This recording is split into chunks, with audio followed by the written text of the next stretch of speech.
ओम शांति। आज है 29 सितंबर, शिव बाबा की साकार मुरली। सुनते हैं बाबा के मधुर महावाक्य। आज मीठे बाबा कहते हैं, मीठे बच्चे, बाप आए हैं तुम्हें ज्ञान का तीसरा नेत्र देने, जिससे तुम सृष्टि के आदि मध्य अंत को जानते हो। प्रश्न, शेरनी शक्तियाँ ही कौन सी बात हिम्मत के साथ समझा सकती हैं? शेरनी शक्तियाँ। उत्तर, दूसरे धर्म वालों को ये बात समझाना कि बाप कहते हैं अपने को आत्मा समझो, परमात्मा नहीं। आत्मा समझ बाप को याद करो तो विकर्म विनाश होंगे और तुम मुक्ति धाम में चले जाएंगे। परमात्मा समझने से तुम्हारे विकर्म विनाश नहीं हो सकते। ये बात बहुत हिम्मत से शेरनियाँ शक्तियाँ ही समझा सकती हैं। अच्छा, समझाने का भी अभ्यास चाहिए। गीत है, नयनहीन को राह दिखाओ प्रभु। ओम शांति। बच्चे अनुभव कर रहे हैं, रूहानी याद की यात्रा में कठिनाई देखने में आती है। भक्ति मार्ग में दर दर ठोकरें खानी ही होती हैं। अनेक प्रकार के जप तप यज्ञ करते, शास्त्र आदि पढ़ते, जिस कारण ही ब्रह्मा की रात कहा जाता है। आधा कल्प रात, आधा कल्प दिन। ब्रह्मा अकेला तो नहीं होगा ना। प्रजापिता ब्रह्मा है तो जरूर उनके बच्चे कुमार कुमारियां भी होंगे, परंतु मनुष्य नहीं जानते। बाप ही बच्चों को ज्ञान का तीसरा नेत्र देते हैं, जिससे तुमको सृष्टि के आदि मध्य अंत का ज्ञान मिला हुआ है। तुम कल्प पहले भी ब्राह्मण थे और देवता बने थे। जो बने थे वही फिर बनेंगे। आदि सनातन देवी देवता धर्म के तुम हो। तुम ही पूज्य और पुजारी बनते हो। अंग्रेजी में पूज्य को वर्शिप वर्दी और पुजारी को वर्शिपर कहा जाता है। भारत ही आधा कल्प पुजारी बनता है। आत्मा मानती है। कौन मानती है? आत्मा मानती है हम पूज्य थे, फिर हम ही पुजारी बने। पूज्य से पुजारी फिर पूज्य बनते हैं। बाप तो पूज्य पुजारी नहीं बनते। तुम कहेंगे हम पूज्य पावन सो देवी देवता थे, फिर 84 जन्मों के बाद कंप्लीट पतित पुजारी बन जाते हैं। अभी भारतवासी जो आदि सनातन देवी देवता धर्म वाले थे, उन्हों को अपने धर्मों का कुछ भी पता नहीं। तुम्हारी इन बातों को सब धर्म वाले नहीं समझेंगे। जो इस धर्म के कहीं और कन्वर्ट हो गए हैं, बाबा कहते वो आएंगे। ऐसे कन्वर्ट तो बहुत हो गए हैं। बाबा कहते जो शिव और देवताओं के पुजारी हैं, उनको सहज है, वो सहज समझ जाएंगे। अन्य धर्म वाले माथा खपाएंगे। जो कन्वर्ट होगा उनको टच होगा और आकर समझने की कोशिश करेंगे। बाबा कहते हैं नहीं तो मानेंगे ही नहीं। आर्य समाजियों में भी बहुत आए हुए हैं, सिख लोग भी आए हैं। आदि सनातन देवी देवता धर्म वाले जो कन्वर्ट हो गए हैं, उनको अपने धर्म में ज़रूर आना पड़ेगा। झाड़ में भी अलग अलग सेक्शन है, फिर आएंगे भी नंबरवार। टाल टालियाँ निकलती रहेंगी। वह पवित्र होने के कारण उन्हों का प्रभाव अच्छा निकलता है। इस समय देवी देवता धर्म का फाउंडेशन है नहीं, जो फिर लगाना पड़ता है। बहन भाई तो बनाना ही पड़े। हमें एक बाप के बच्चे, सब आत्माएं भाई भाई हैं। अंडरलाइन करेंगे, हम एक बाप के बच्चे, सब आत्माएं भाई भाई हैं। फिर भाई बहन बनते हैं। अब जैसे कि नई सृष्टि की स्थापना हो रही है, पहले पहले हैं ब्राह्मण। नई सृष्टि की स्थापना में प्रजापिता ब्रह्मा तो जरूर चाहिए। ब्रह्मा द्वारा ब्राह्मण होंगे। इनको रुद्र ज्ञान यज्ञ भी कहा जाता है। इसमें ब्राह्मण जरूर चाहिए। प्रजापिता ब्रह्मा की औलाद जरूर चाहिए। वह है ग्रेट ग्रेट ग्रैंडफादर। ब्राह्मण है पहले नंबर में चोटी वाले। आदम बीवी एडम ईव को मानते भी हैं। इस समय तुम पुजारी से पूज्य बन रहे हो। तुम्हारा सबसे अच्छा यादगार मंदिर दिलवाड़ा मंदिर है। नीचे तपस्या में बैठे हैं, ऊपर में राजाई और यहाँ तुम चैतन्य में बैठे हो। ये मंदिर खलास हो जाएंगे, फिर भक्ति मार्ग में बनेंगे। तुम जानते हो अभी हम राजयोग सीख रहे हैं, फिर नई दुनिया में जाएंगे। वह जड़ मंदिर, तुम चैतन्य में बैठे हो। मुख्य मंदिर वह ठीक बना हुआ है। स्वर्ग को नहीं तो कहाँ दिखाएं, इसलिए छत में स्वर्ग को दिखाया। इस पर बहुत अच्छा समझा सकते हो। बोलो। भारत ही स्वर्ग था, फिर अब भारत नर्क है। इस धर्म वाले झट समझेंगे। हिंदुओं में भी देखेंगे तो अनेक प्रकार के धर्मों में जाकर पड़े हैं। तुमको बहुत मेहनत करनी पड़ती है निकालने में। बाबा ने समझाया, अपने को आत्मा समझ मामी कम याद करो, बस और कुछ बात ही नहीं करना चाहिए। जिनका अभ्यास नहीं उनको तो बात करनी भी नहीं चाहिए, नहीं तो बीके का नाम बदनाम कर देते हैं। अगर दूसरे धर्म वाले हैं तो समझाना चाहिए कि यदि तुम मुक्ति धाम में जाना चाहते हो तो अपने को आत्मा समझो और बाप को याद करो। अपने को परमात्मा नहीं समझो, अपने को आत्मा समझ बाप को निरंतर याद करोगे तो तुम्हारे जन्म जन्मांतर के पाप कट जाएंगे और मुक्ति धाम में चले जाएंगे। तुम्हारे लिए ये मन मनाभव का मंत्र ही बस है, परंतु बात करने की हिम्मत चाहिए। शेरनी शक्तियां ही सर्विस कर सकती हैं।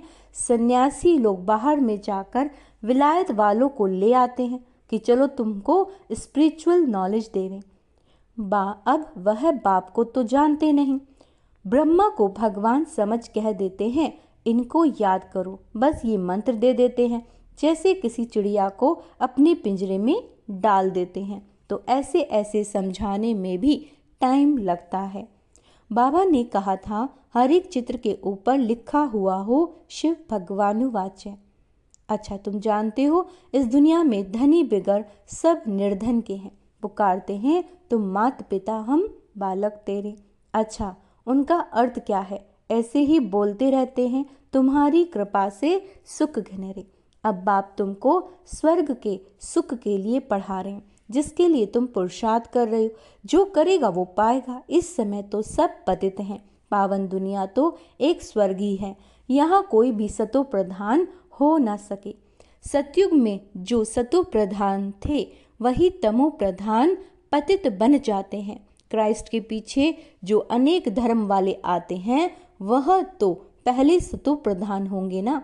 जब लाखों की अंदाज में होते हो तब लश्कर तैयार होता है लड़कर बादशाही लेने। उनको सुख भी कम तो दुख भी कम। तुम्हारे जैसा दुख सुख तो किसी को मिल ना सके। तुम अभी तैयार हो रहे हो सुख धाम में आने के लिए। बाकी सब धर्म वाले कोई स्वर्ग में थोड़ी ही आते हैं। भारत जब स्वर्ग था तो उन जैसा पावन खंड कोई नहीं होता। अब बाप आते हैं तब ही ईश्वरीय राज्य स्थापन होता है। वहाँ लड़ाई आदि की बात नहीं, लड़ना झगड़ना तो बहुत पीछे शुरू होता है। भारतवासी इतना नहीं लड़े, थोड़े आपस में लड़कर अलग हो गए। द्वापर में एक दो पर चढ़ाई करते हैं। ये चित्र आदि बनाने में भी बड़ी बुद्धि चाहिए। यह भी लिखना चाहिए कि भारत जो स्वर्ग था सो फिर नर्क जैसा कैसे बना, आकर समझो। भारत सदगति में था, अब दुर्गति में है। अब सदगति को पाने के लिए बाप ही नॉलेज देते हैं। मनुष्यों में ये रूहानी नॉलेज होती नहीं, ये होती है परम पिता परमात्मा में। बाप ये नॉलेज देते हैं आत्माओं को, बाकी तो सब मनुष्यों को ही देते हैं। शास्त्र भी मनुष्यों ने लिखे, मनुष्यों ने पढ़े। यहाँ तो तुम्हें रूहानी बाप पढ़ाते हैं और रूह पढ़ती है। पढ़ने वाली तो आत्मा है ना, वह लिखने और पढ़ने वाले मनुष्य ही हैं। परमात्मा को तो शास्त्र आदि पढ़ने की दरकार नहीं। बाप कहते हैं इन शास्त्रों से किसी की भी सदगति हो नहीं सकती। मुझे ही आकर सबको वापस ले जाना है। अभी तो दुनिया में करोड़ों मनुष्य हैं। सतयुग में जब इन लक्ष्मी नारायण का राज्य था तो वहाँ 9 लाख होते हैं। बहुत छोटा झाड़ होगा। फिर विचार करो इतनी सब आत्माएं कहाँ गई? ब्रह्म में। वह पानी में तो नहीं लीन हो गई, वह सब मुक्ति धाम में रहती हैं। हर एक आत्मा अविनाशी है, उसमें अविनाशी पाठ नूंधा हुआ है। क्या है उसमें? अविनाशी पाठ नूंधा हुआ है जो कभी मिट नहीं सकता। आत्मा तो बिंदी है, बाकी निर्वाण आदि में कोई भी जाता नहीं। सबको पार्ट बजाना ही है। जब सब आत्माएं आ जाती हैं तब मैं आकर सबको ले जाता हूँ। पिछाड़ी में है ही बाप का पार्ट। नई दुनिया की स्थापना, पुरानी दुनिया का विनाश, ये भी ड्रामा में नूंद है। तुम आर्य समाजियों के झुंड को समझाएंगे तो उसमें जो कोई इस देवता धर्म का होगा उनको टच होगा बरोबर। यह बात तो ठीक है, परमात्मा सर्वव्यापी कैसे हो सकता है? भगवान तो बाप है, उनसे वर्षा मिलता है। कोई आर्य समाजी भी तुम्हारे पास आते हैं ना, उनको ही सैंपलिंग कहा जाता है। तुम समझाते रहो, फिर तुम्हारे कुल का जो होगा वह आ जाएगा। भगवान बाप ही पावन होने की युक्ति बताते हैं। भगवान वाच्य, मामी कम याद करो तो मैं पतित पावन हूँ। मुझे याद करने से तुम्हारे विकर्म विनाश होंगे और मुक्ति धाम में आ जाएंगी। है ना? ये पैगाम सब धर्म वालों के लिए है। बोलो, बाप कहते हैं देह के सब धर्म छोड़ मुझे याद करो तो तुम तमो प्रधान से सतो प्रधान बन जाएंगे। मैं गुजराती हूँ, फलाना हूँ, ये सब छोड़ो, अपने को आत्मा समझ के बाबा को याद करो। ये योग अग्नि है, संभल कर कदम उठाना है, सब नहीं समझेंगे। बाबा ने क्या कहा? संभाल कर कदम उठाना, सब नहीं समझेंगे। बाप कहते हैं पतित पावन में ही हूँ, तुम सब हो पतित। निर्वाण धाम में भी पावन होने बिगर आ न सके।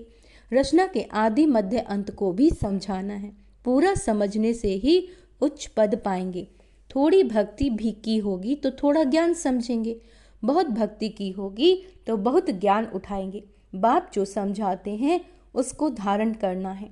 वानप्रस्थियों के लिए बाबा कहते और ही सहज है, गृहस्थ व्यवहार से किनारा कर लेते हैं।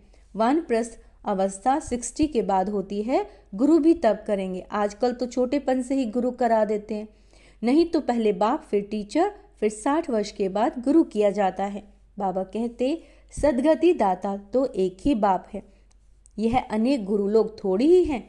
यह तो सब पैसे कमाने की युक्ति हैं। सतगुरु है ही एक, सबकी सदगति करने वाला। बाप कहते हैं मैं तुमको सब वेद शास्त्रों का सार समझाता हूँ। ये सब है भक्ति मार्ग की सामग्री। सीढ़ी उतरना होता है, ज्ञान भक्ति, फिर भक्ति का है वैराग्य। जब ज्ञान मिलता है तभी भक्ति का वैराग्य होता है। इस पुरानी दुनिया से तुमको वैराग्य होता है, इस पुरानी दुनिया से तुमको वैराग्य होता है। बाकी दुनिया को छोड़ कहाँ जाएंगे? तुम जानते हो ये दुनिया ही खत्म होनी है, इसलिए अब बेहद की दुनिया का संन्यास करना है। पवित्र बनने बिगर घर जा न सके। पवित्र बनने के लिए याद की यात्रा चाहिए।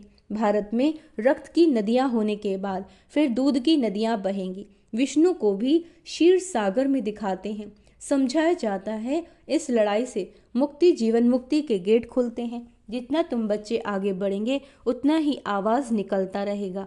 अब लड़ाई लगी कि लगी, ये चिंगारी से देखो आगे क्या हुआ था। समझते हैं कि लड़ेंगे जरूर, लड़ाई चलती ही रहती है, एक दो के मददगार बनते रहते हैं।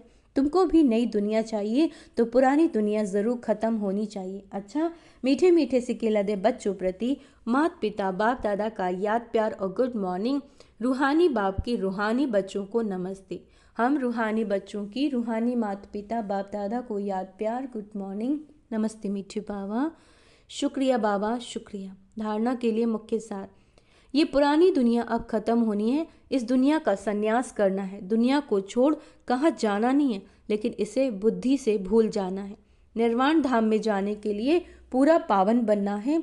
रचना के आदि मध्य अंत को पूरा समझकर नई दुनिया में उच्च पद पाना है। वरदान, किसी भी आत्मा को प्राप्तियों की अनुभूति कराने वाले यथार्थ सेवाधारी भव।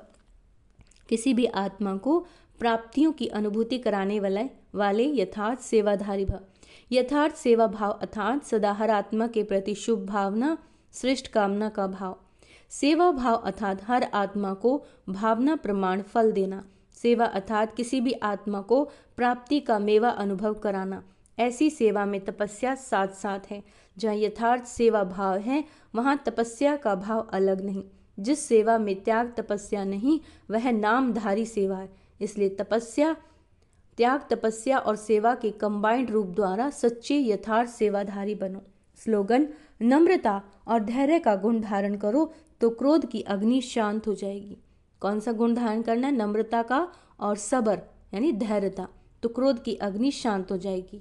अव्यक्त इशारे, अब लगन की अग्नि को प्रज्वलित कर योग को ज्वाला रूप बनाओ।